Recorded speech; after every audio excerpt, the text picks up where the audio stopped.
17 फरवरी 2026 यानी आज का दिन बांग्लादेश के लिए ऐतिहासिक दिन है, क्योंकि आज बांग्लादेश नेशनलिस्ट पार्टी के चेयरमैन तारिक रहमान प्रधानमंत्री पद की शपथ ग्रहण करने जा रहे हैं। बांग्लादेश के 13वीं नेशनल पार्लियामेंट के नवनिर्वाचित सदस्यों ने मंगलवार को नेशनल पार्लियामेंट के साउथ प्लाजा में शपथ ली। सुबह करीब 10:42 पर मुख्य चुनाव आयुक्त AMM नासिर उद्दीन ने सांसदों को शपथ दिलाई। खास बात ये रही कि इस शपथ समारोह में शपथ से पहले कुरान पढ़ी गई। सभी सांसदों ने कुरान पढ़ी, उसके बाद ही शपथ समारोह शुरू किया गया।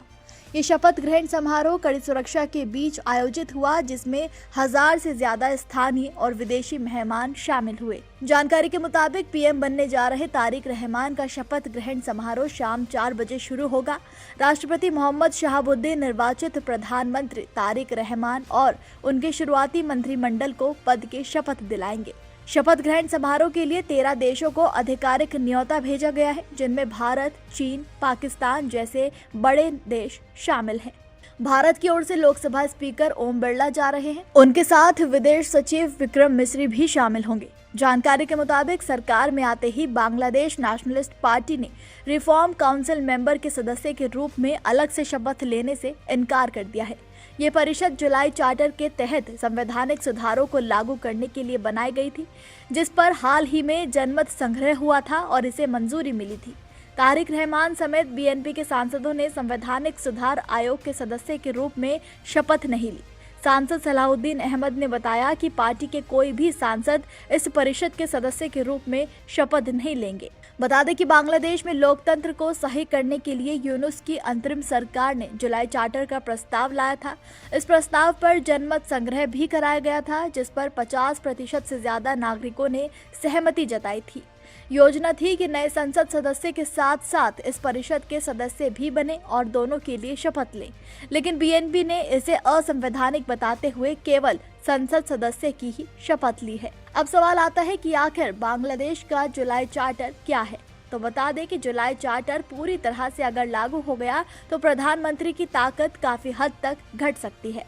जुलाई चार्टर में प्रधानमंत्री की शक्ति सीमित करना, राष्ट्रपति को ज्यादा शक्तियां देना शामिल है।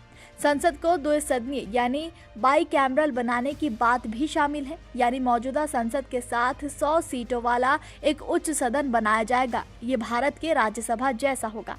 इस चार्टर का मकसद एकाधिकार खत्म करना और संतुलन बनाना है। राज्य के मूल सिद्धांतों में समानता, सामाजिक न्याय, धार्मिक स्वतंत्रता और सद्भाव को शामिल करना है। इसमें PM के लिए जीवन भर कुल 10 साल या फिर अधिकतम 2 टर्म की सख्त टर्म लिमिट लगाई गई है, ताकि कोई लंबे समय तक सत्ता में ना रह सके। PM पार्टी चीफ के पद के साथ नहीं रह सकता। प्रधानमंत्री पद पर रहने वाला व्यक्ति किसी दूसरे पद को धारण नहीं कर सकता है। इमरजेंसी घोषणा के लिए कैबिनेट और विपक्षी लीडर को लिखित सहमति जरूरी होगी।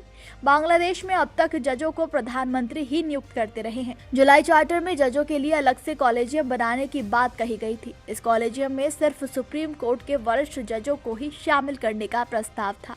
महिलाओं की संसद में भागीदारी बढ़ाने का भी प्रस्ताव है। साथ ही उपसभापति और संसदीय समितियों के प्रमुख विपक्ष से चुने जाने की व्यवस्था की बात कही गई है।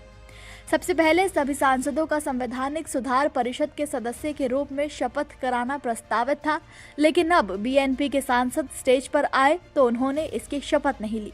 तो वहीं जमात-ए-इस्लामी ने भी इसे मानने से साफ इनकार कर दिया है। जमात के नायब अमीर सैयद अब्दुल्ला मोहम्मद ताहिर ने स्थानीय मीडिया से बात करते हुए कहा कि BNP की तरह ही हमारे भी सांसद इस पद की शपथ नहीं लेंगे। हम अपने तरीके से काम करेंगे। आपको जानकारी के लिए बता दें कि BNP के नेतृत्व वाले गठबंधन ने 300 सदस्यीय जातीय संसद में 212 सीटें जीतकर 2/3 बहुमत के साथ जीत हासिल की है और आज तारिक रहमान PM पद की शपथ लेने जा रहे हैं।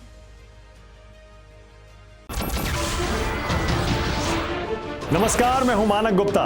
अगर आपको हमारा ये वीडियो पसंद आया हो तो इसे लाइक और शेयर जरूर करें, और हाँ, हमें सब्सक्राइब और फॉलो करना ना भूलें, ताकि आप देश और दुनिया की कोई खबर मिस ना करें। तो जुड़े रहिए हमारे साथ और देखते रहिए News 24।